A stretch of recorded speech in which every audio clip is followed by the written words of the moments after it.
the Mahabharata podcast, episode 12, Krishna at Play. Whenever dharma declines in the world and sinfulness dominates, the Lord Hari incarnates on the earth. Last episode, I introduced a new book, the Bhagavata Purana, which is the ancient source for many details of Krishna's life, plus his many prior avatars.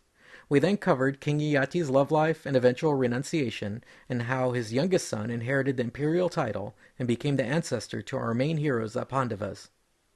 Yayati's eldest son was named Yadu, whose descendant was Krishna. Following the descendants of Yadu through the generations, we finally reached the period of the Mahabharata with a king named Ugrasena, lord of Mathura. Ugrasena had a nephew named Vasudeva, who was engaged to marry King Ugrasena's daughter named Devaki.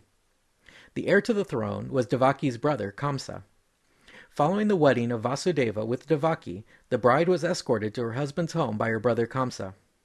As the wedding party was traveling, an unearthly voice suddenly spoke. It addressed Kamsa, saying, "Fool, the 8th son of the woman you are escorting will one day kill you." Kamsa immediately acted on this message. Jumping down from his chariot, he grabbed his sister by the hair and drew his sword.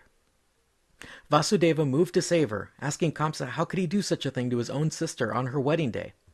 He persuaded Kamsa to relent by telling him that Devaki would not be his killer, only her sons. He promised Kamsa that they would hand over their children as soon as they were born. Kamsa accepted Vasudeva's promise and allowed them to go home. It is important to remember that behind this drama there is a celestial conflict taking place.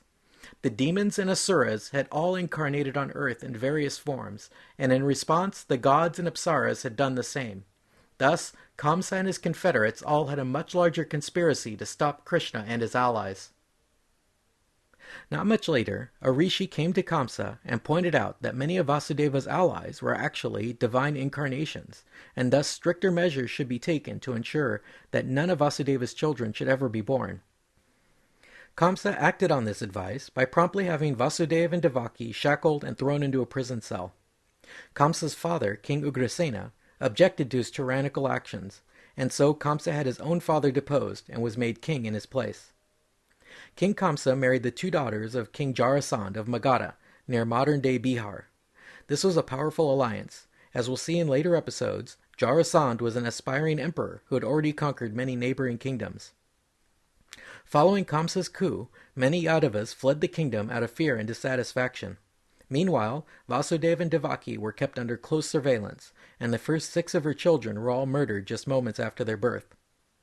Devaki's 7th child was already incredibly powerful inside her womb. This baby was the incarnation of Sesha, the cosmic snake, who would be born as Krishna's brother Balaram. She felt a great joy but also dread that this baby too might be killed. It turns out that Vasudeva had another wife named Rohini, who had taken refuge with a tribe of cowherds called Gopis.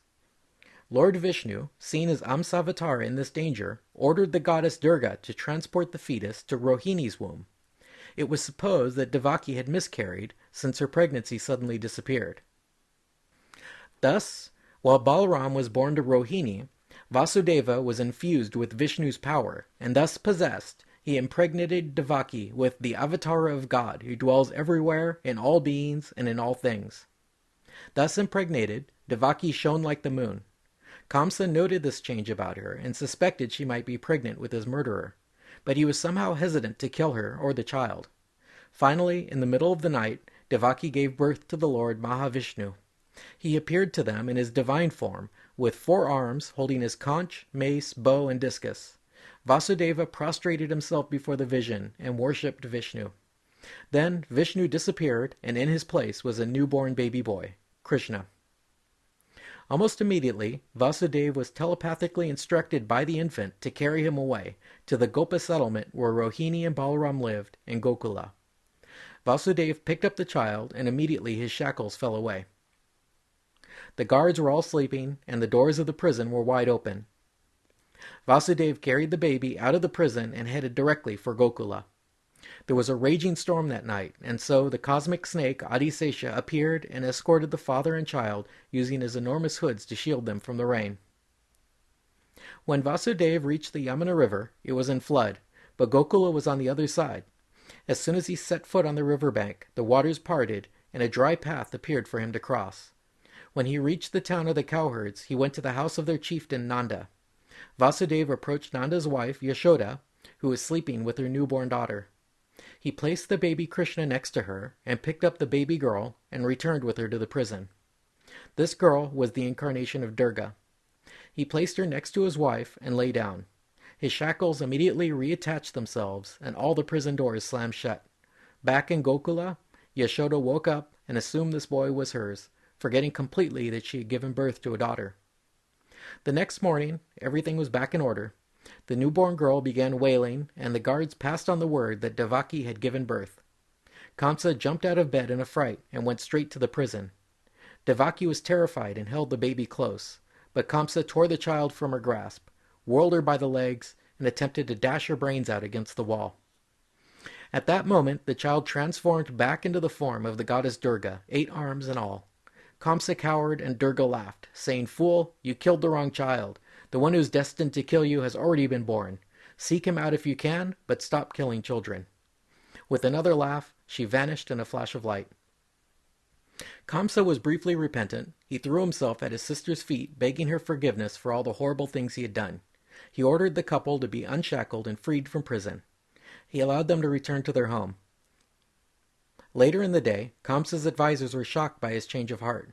They worried that the exiles might form a rebellion around Vasudeva and Devaki. They pointed out that his killer still lived and was disguised among the many children in his kingdom. They advised him to kill every newborn boy in the kingdom if that's what it took to avert his fate. Kamsa finally gave in to his advisors and surrendered himself to complete perdition, ordering the slaughter of all the baby boys.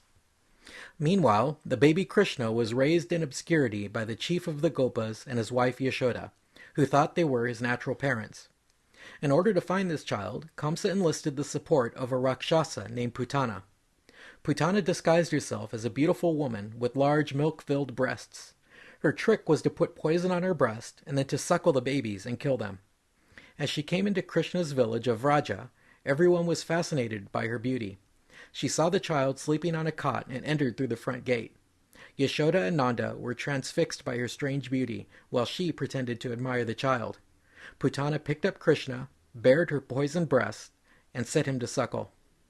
The child seized the breast eagerly and began to suck energetically, holding it firmly in his grip.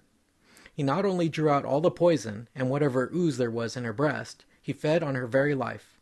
Putana shrieked and tried to pull the baby off of her, but he maintained his grip. She changed back into her original form, huge, clawed, and scaly, but the baby held on.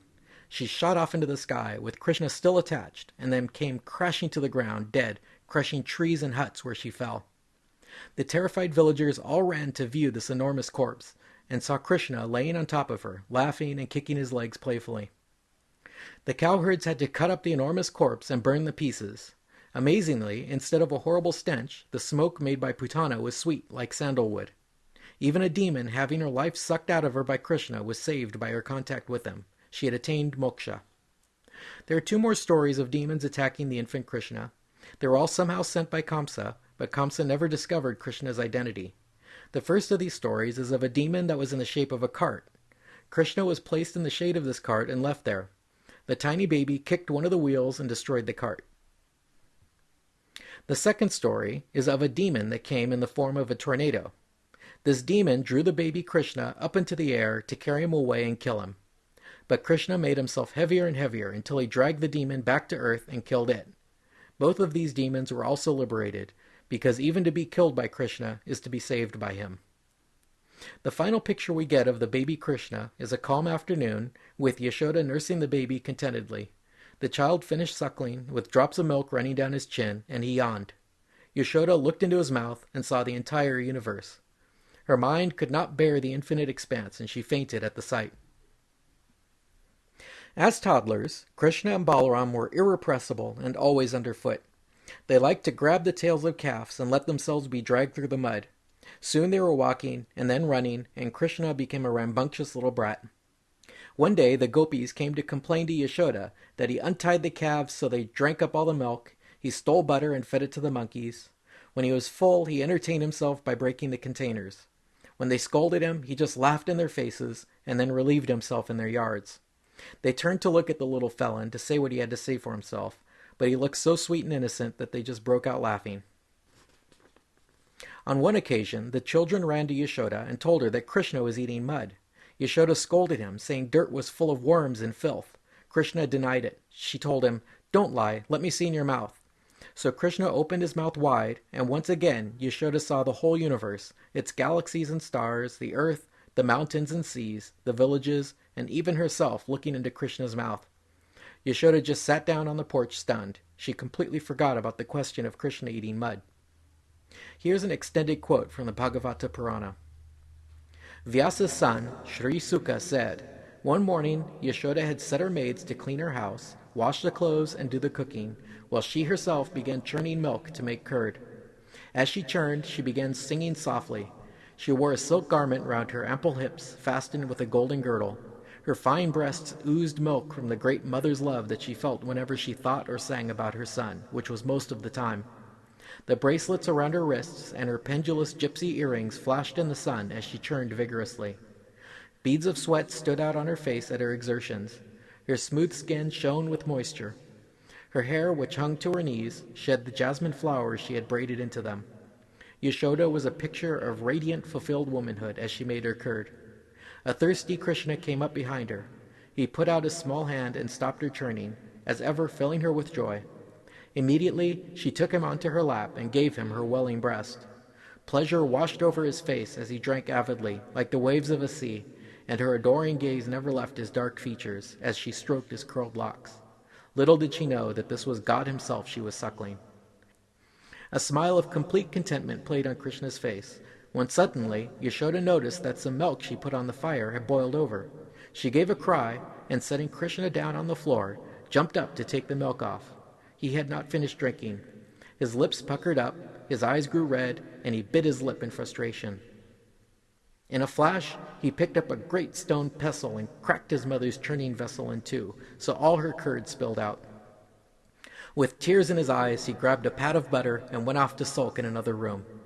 When Yashoda had taken the milk off the hearth, she turned to find her curd all over the floor. She only laughed. She loved him so much, what else would she do? Then she went to look for him, but could not find him anywhere.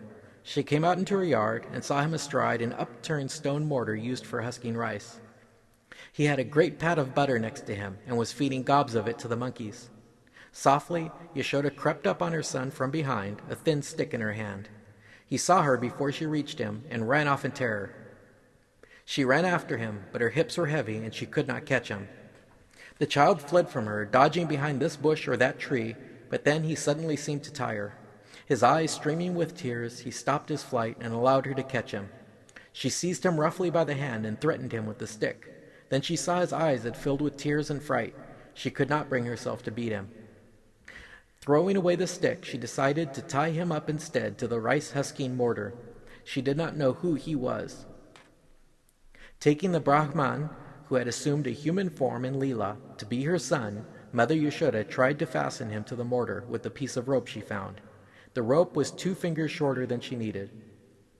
She tied another piece to it, and it was still 2 fingers too short. Puzzled, she attached another, longer rope. It was still 2 fingers too short. In a frenzy, she went into the house to get a much longer rope. Some gopis gathered around to watch what she was doing. They were surprised to see her trying to punish her son. Of course, Yashoda was in fact trying to tie a rope around the entire universe. Krishna saw her desperation, and suddenly the rope in Yashoda's hands was much longer than she needed, and she now secured him easily to the mortar, continuing to feign anger at him. The rishis say that by allowing his mother to tie him up, Krishna symbolically showed how he always allows his devotees to subdue him. Krishna was a real brat when he was a kid, so I'm inclined to leave him tied up like that for now. In the coming episodes, I'll try to wrap up Krishna's backstory, how he enjoyed his adolescence, killed a few more demons, and then finally got his revenge against his cruel uncle Kamsa. Thanks for listening.